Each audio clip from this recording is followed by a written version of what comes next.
जौगाथायखौ मावनायाथ' सरकाराव थानाय साफ्रोमबो सरकारि मानसिफोरनिनो दायित्वखा मानोना government of India government of Assam बा बिटिआर गभर्नमेन्टनि गुबै दायित्वआनो जादों जोंनि भारतीय समाज आसामिस समाज आरो जों बर'लेण्ड समाजखौ जौगाहोनायनि मेन इसु गतिके बे खामानिखौ जोङो मालाबाबो खिरफिन खालामालासेनो मानव गेदेर प्रमद बर' बिथांनि दैदेननाय आरो बानजायनायाव जोंनि सरकारनि साफ्रोमबो इएम एमसिएलएफ्रा गावबागाव खामानिखौ मावगासिनो दङ आंनियाव गोबाव समनिफ्राय आङो फिथा हानो मोनाखैमोन गोबां बेस्थ'तानि थाखाय मैया दिनै आरो गाबोन बे सानथामखौ अपेनिं खालामनायनि खामानिखौ जों लाजोबदों अब्लाबो हाजोबनाय नङा जेखियानो जायाथों समाजनि खामानि मावनो मोननानै समाजा आंखौ दैदेनहोहरनायनि थाखाय आं हामबाय होनदों जोंनि 14 नं चिरांदुवार बियाबनि रायजो राजा बिथांमोनखौ आरो हानायमानि जोङो समाजनि जानानैनो खामानि मावलांबाय थागोन। ओरैनो मैयानिफ्राय लानानै दिनैसिमाव बबे ओनसोलाव बेसेबांथासो लामा दलांफोरखौ बेखेवनानै गोबांथार दङ बुंनो थाङोब्ला आं माने इएमआ बेयाव दङ हिसाबै माने एसे गुबुन समस्तिफोरनिख्रुइ बारा होनाय जादों गतिके आं बिबांखौ दिनै नोंथांमोननि सिगाङाव बुंला गोबांखौनो होनाय जादों आंनिफ्रायल' नङा फरेस्ट डिपार्टमेन्टनिफ्रायल' नङा पिडब्लिउडि डब्लिउपिटि PNRD एग्रिकालचार बेनिफ्राय वाटार रिसोर्स बेनिफ्राय सयल कनजारभेसन ओमफ्राय PHE बेफोर डिपार्टमेन्टनिफ्राय अजस्र खामानि फैगासिनो दङ स्पेसियेलि पिडब्लिउडिखौ जोङो हामबाय होननांगोन मानोना देग्लाय 14 नं चिरांदुवार बियाबावहाय मोनथाम गिदिर दालां जागोन मोनसेया अलरेडि अनगयिं प्रसेसआव दंखायो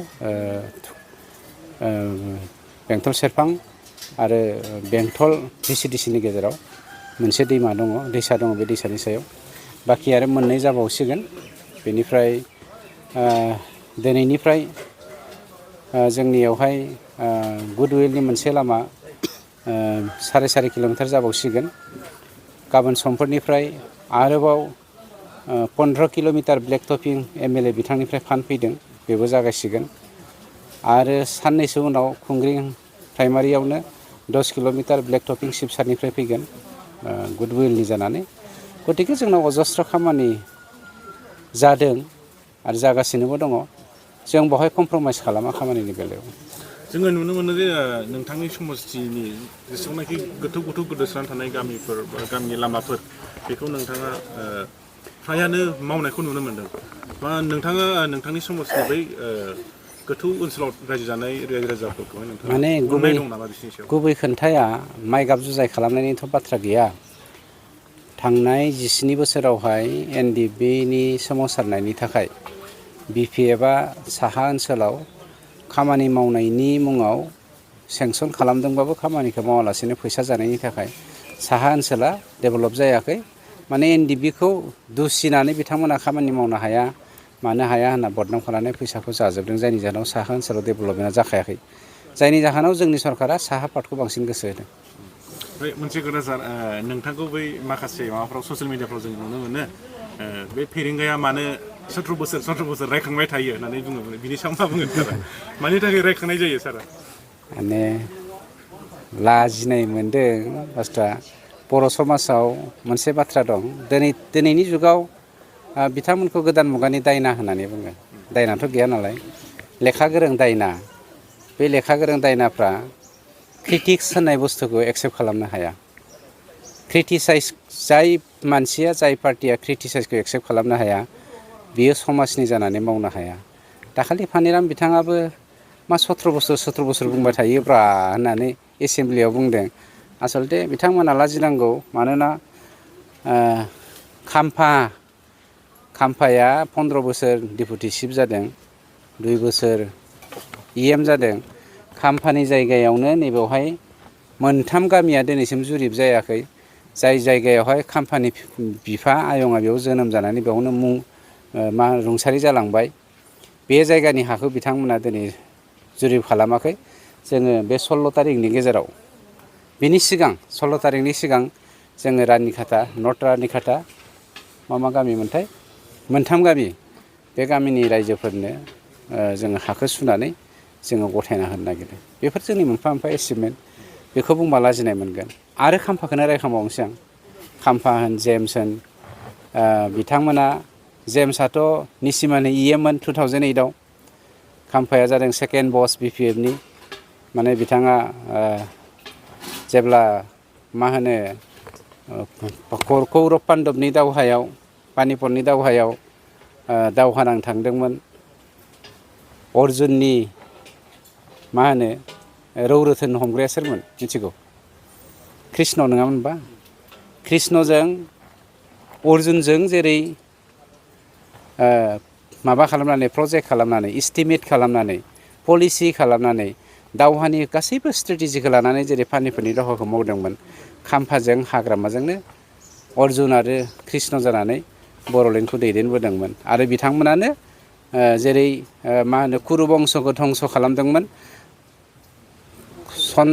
चन्दनमोनजों लोगोसे खाम्फा आरो मा होनो जोंना हाग्रामाया बर' बंस'खौ धंस' खालामनो नागिरदोंमोन गोबां जाहोन दं आंनाव A to Z रेकर्ड दंजोबो बुंनांगौ जायोबा जों बुंगोन MP इलेक्सननि सिगां दा बुंथ'वा दा मोनसे खोन्थाखौ आं बुंनो नागिरदों खाम्फाया लाजिनांगौ 17 बोसोराव मा मावदों होनबा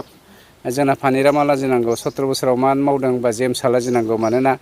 2008आव 2045 मायथाइयावनो रायजो जाबोनाय बर' गामि राङि जराखौ 2008आव बिसोरो फरेस्टआव हाखौ सोफिनबावदों नेसनेल पार्कआव जायनिफ्राय दा बर' गामिया दा होखारजाजोबसिगोन इलेक्सन खालामनानै दा बेखौ बुंबा लाजियो मानो 17 बोसोर रायखांदों होननानै 1963 मायथाइयाव मियादि फात्ता गोनां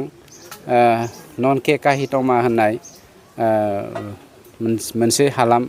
मोनसे VCDC जेरावहाय 4000निख्रुइबो बांसिन न'खरा रायजो जागासिनो दङ बिसोरनि हाखौ 64 मायथाइनि मियादि फात्ता हाखौनो 2008 मायथाइयाव मा होनो नेसनेल पार्कआव सोदों हाजार पइन्ट दं जोंनाव बिथांमोनखौ जों जुदि कुरु बंस'खौ डिस्ट्रय खालामग्रा होननानै बुङोब्ला बर' बंस'खौ डिस्ट्रय खालामग्रायानो जादों BPF जायनि जाहोनाव जों 17 बोसोरखौ रायखांनो गोनां जायो जेरै कुरु बंस' होनोब्ला जोङो पानिपतनि दावहाखौ रायखांनो गोनां जायो सार मोनसे कुइसन सार एगेन्स्ट पार्टिफ्रा गोबां दिनै बे UPPL सरकारखौहाय खामानि मावाखै होनना बुंबाय थादों बेखायनोथ' आं फिथा होदों थारमाने बिथांमोना फिथा हायाबा बोरैबा मोनो नालाय आगोलथ' बिसोरो MGN रेगानि खामानिखौ फिथा हायोमोन गंसे न'खौनो उल्थां फाल्थां खालामनानै बिसिनि नामावबो फिसालानि नामावबो फिसाजोनि नामावबो गावनि नामावबो आयुवाय न' लायोमोन उल्थां फाल्थां खेमसि हायोमोन जों बिदि खालामालासिनो मावनायनि खेमसिखौसो होदों नेक्स्ट टाइमाव उमुङा देरहानाय नङा होनना बुंबाय थायो फैथोंसै आंथ' दावहारुसो खाम्फाखौ चेलेन्ज खालामो बिथाङा MP गेलेगोननो मस्ट वेलकाम हाया फानजोबथोंसै हाग्रामायाबो हा फानगासिनो दं MP गेलेनो आंथ' हाग्रामानि खाम्फानि जेसेबां हा फैयो लोगो लोगो एप्रुभ खालामखायो जोंना जेन'बा बिराद खस्थ'नि गेजेरजों भुगिनांनाय आरो माने जों दा खस्थ'नि गेजेरजों बारग'नायखाय जोंहा सारनि सायाव रोजा रोजा बिराद गिदिर साबायखर थाबाय आरो जों बे लामाखौ मोननाय हिसाबै हाब्रु माने गारि मथर खारजाया बेमारि जेन'बा गारि मथर सोनो मोननायाव जोंहा खस्थ'मोन दा बेनोसै आरो माने मोजां मोननाय हिसाबै बे लामाया बालाजाहार बेरेंसिगुरि मोनसेल' गादेरा आरो गादेरजोबो गामि दरथाम दरब्रै टाउनाव थांनो थाखाय बे लामाजों ओंखारनांगौ जायो नामा टाउनाव थांनायाथ' ओरैहाय थांबा मोनहैयो ओमफ्रायो बे बेरेंसियाबो दालां गैया हिसाबै माने जों बेजों थांनाय जाया आरो बिदिनो बैजों थांबाय बालाजाहारजों ओमफ्राय ओरैहाय थांबा नै ओरैहाय ओरै गादेरबाय बिदि आरो बेखौ 2 नं सालबारि होनो औ 2 नं सालबारि मुराफारा होनो आरो सिखोना बाजार बे सिखोना बाजाराव जोंहा बे गोदोनिफ्रायनो जाहा मेला बे लामा